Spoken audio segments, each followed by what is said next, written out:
Hello friends, I am गुलाब शाह और हम लोग कर रहे हैं 10th क्लास के NCERT lesson 2 sectors of Indian economy. इसमें हमने जो प्राइमरी सेक्टर और टर्शियरी सेक्टर ये सब मैंने आपको बता दिया था। अब जो हमारा प्राइमरी सेक्टर, सेकेंडरी सेक्टर और टर्शियरी सेक्टर ये किस तरीके से टेक ऑफ करते हैं, आज हम ये चीज पढ़ेंगे। एक होता है हमारा ट्रेडिशनल सोसाइटी।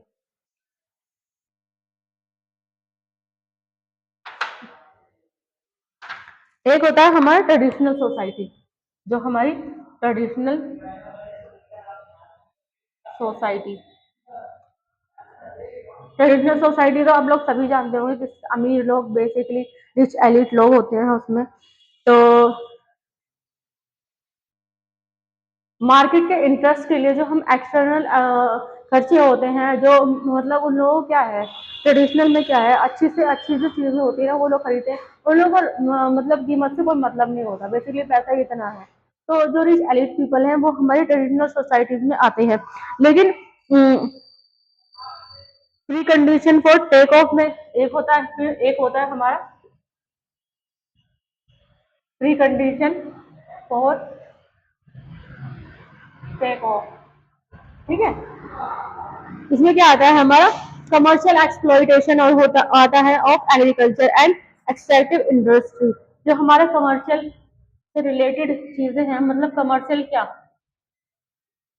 कमर्शियल यानी प्रॉफिट के लिए। अगर एग्रीकल्चर जैसे कि हरियाणा पंजाब है, वो लोग क्या है, हरियाणा में और पंजाब में बेसिकली जो वहाँ के लोग हैं ना वो वीट ईटर हैं। वो लोग ना रोटी ज्यादा खाना पसंद करते हैं, चावल वगैरह कम खाते हैं। लेकिन वहाँ पंजाब में सबसे ज्यादा चावल उगाया जाता है, हरियाणा में सबसे ज्यादा चावल उगाया जाता है, गेहूं की उपज उधर ही है ज्यादा। लेकिन वो लोग क्या है, वो कमर्शियल फार्मिंग करते हैं।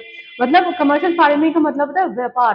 वो लोग प्रॉफिट के लिए उसको उन्होंने एग्रीकल्चर को अपना व्यापार बनाया हुआ है, बिजनेस बनाया हुआ है। वो पैसों के लिए उसको इस्तेमाल करते हैं, एग्रीकल्चर को, मतलब गेहूं वगैरह को बेचते हैं मार्केट में। सिर्फ अपने लिए वो अपने लिए थोड़ा बहुत हिस्सा रखते हैं, बाकी सब वो सेल करते हैं। ठीक है, ये होता है हमारा कमर्शियल। ठीक है, टेक ऑफ। हमारा टेक ऑफ क्या होता है, एक होता है हमारा टेक ऑफ। ये क्या होता है बेसिकली, टेक ऑफ होता है हमारा development of a manufacturing sector. जो हमारा मैन्युफैक्चरिंग डेवलपमेंट ऑफ अ जो मैन्युफैक्चरिंग सेक्टर है, जब हमारा मैन्युफैक्चरिंग सेक्टर यानी कि सेकेंडरी सेक्टर ग्रो होगा तभी तो हमारे लिए जॉब्स अवेलेबल होगी ना। हमें जॉब कहाँ से मिलती है, बेसिकली सेकेंडरी सेक्टर से मिलती है। ठीक है, तो हमें उसको ग्रो करने की बहुत ज्यादा जरूरत है। ड्राइव टू मिच्योरिटी, मिच्योरिटी में ड्राइव कैसे करते हैं, एक होता है हमारा ड्राइव टू मिच्योरिटी, एक होता है हमारा ड्राइव टू मिच्योरिटी।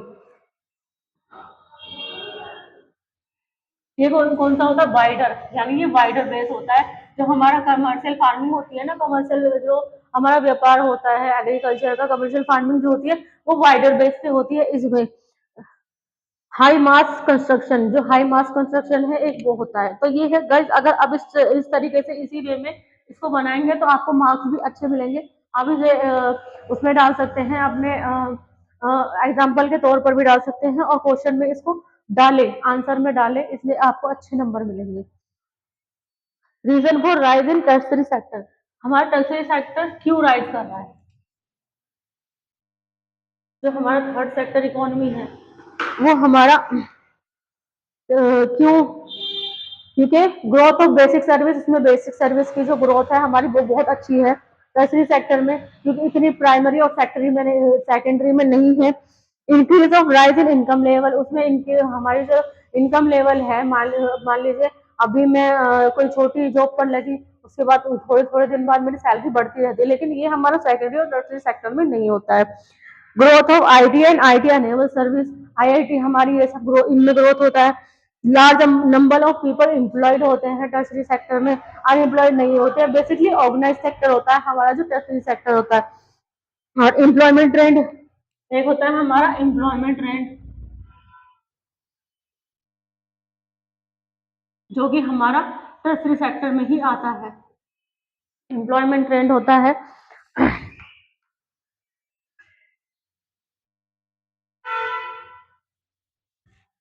जो एम्प्लॉयमेंट रेट क्या होता है, इसमें क्या होता है, हमारा सेकेंडरी सेक्टर से हमारा टर्शरी सेक्टर में जो हमारी जॉब ग्रो होती है, एक तो वो आती है इसमें हमारी। सेकेंडरी सेक्टर में क्या है, मशीन बेस्ड काम होता है, मैन्युफैक्चरिंग वगैरह होती है, लेकिन इससे हमारा इसमें आएगा तो टर्शरी सेक्टर में ज्यादा जो आज के टाइम में एजुकेटेड लोग हैं, जो बेरोजगार है, अनएम्प्लॉयड है, वो हमारे टर्शरी सेक्टर में ही उनको जॉब एम्प्लॉयड की जाती है।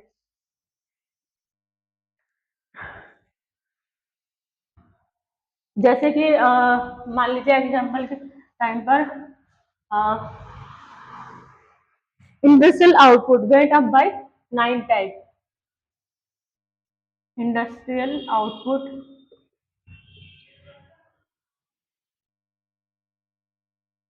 Went up by 9 times. जो हमारा इंडस्ट्रियल आउटपुट है वो 9 टाइम हो जाता है एक साल में ही। हर साल टर्शरी सेक्टर में लोगों की जॉब की सैलरी बढ़ती है। और जो हमारे जो 50% जो हमारी एम्प्लॉयमेंट है ना, वो बेसिकली एग्रीकल्चर में ही है, क्योंकि जो हमारे यहाँ की इकोनॉमी है वो एग्रीकल्चर बेस्ड ही है, एग्रीकल्चर पर डिपेंड करती है। एग्रीकल्चर होगा तभी तो वो सेकेंडरी सेक्टर बनेगा, और सेकेंडरी टर्सरी। जो हमारा पहला सेक्टर है हमारा प्राइमरी, वो ही हमारा 50% जॉब हमारा एम्प्लॉयड है। एम्प्लॉयमेंट 50% लोग उसी में ही काम करते हैं, और 50% जो एम्प्लॉयमेंट है हमारी वो उसी में ही है, एग्रीकल्चर में बेसिकली। जो हमारा सेकेंडरी सेकेंडरी और टर्सरी सेक्टर है वो हमारा एम्प्लॉयमेंट प्रोड्यूस कितना करता है, 4/5 सेक्टर प्रोड्यूस कितना करता है हमारा। इससे प्रोड्यूस किया कितनी प्रोडक्शन कितनी होती है, 4/5 प्रोडक्शन होती है इससे हमारी। इसमें इतनी ज्यादा 4/5 प्रोडक्शन होती है एम्प्लॉयज के लिए, less than half of the population. जो हमारी मतलब 4/5 कितना होता है, मतलब 100 का हाफ होगा 25%, उससे भी हाफ, फिफ्थ। फिफ्थ जो 4/5 हमारा जो है, मतलब कि 20% जो लोग हैं उनके लिए एम्प्लॉयज आउटपुट होता है सेकेंडरी और टर्सरी सेक्टर को मिलाकर। जबकि हमारा प्राइमरी सेक्टर सिर्फ अकेला ही 50% एम्प्लॉयड है, एम्प्लॉयमेंट ग्रो है, उसमें ही ज्यादातर लोग एम्प्लॉयड हैं। माना कि डेली उनका परमानेंट सैलरी नहीं है, रोज रोज का खाना पकाना है, मगर फिर भी उनका जो हमारा 50% पॉपुलेशन है वो एग्रीकल्चर से ही एम्प्लॉयड है।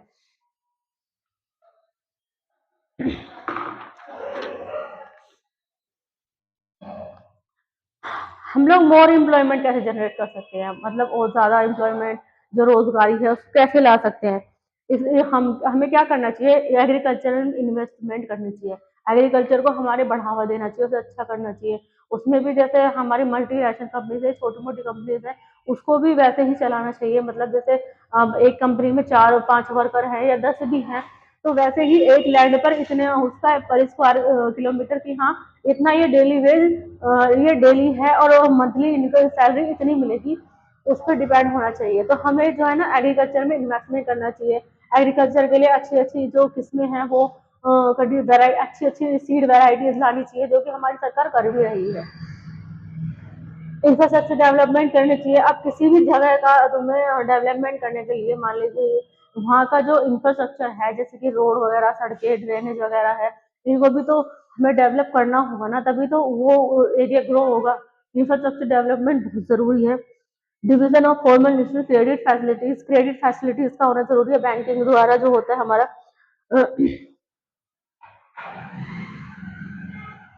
जो हमारी लोकल इंडस्ट्रीज हैं, लेकिन जो मतलब किसी भी एरिया में छोटी सी फैक्ट्री है, कोई भी कंपनी है, उसको डेवलप करना बहुत जरूरी है, क्योंकि वहाँ के जो फैक्ट्रियाँ हैं वो वहाँ के लोकल एरिया को कवर कर लेती हैं। अगर हम उनको अच्छे से डेवलप करें, उनको बढ़ावा दें, उनको अच्छी अच्छी उनके सुझाव को सुने, उन्हें आगे बढ़ने के लिए प्रमोट करें, बढ़ावा दें, उनको हर चीज़ की सुविधा दें, उनको अच्छे अच्छे आइडियाज दें, सरकार उनकी थोड़ी बहुत मदद करे, तो उससे क्या है, हमारे जो लोकल एरिया अनएम्प्लॉयड पीपल है ना, उनको एम्प्लॉयमेंट प्रोवाइड की जा सकती है। जैसे फूड प्रोसेसिंग इंडस्ट्रीज हैं जो हमारे फूड बनाती हैं।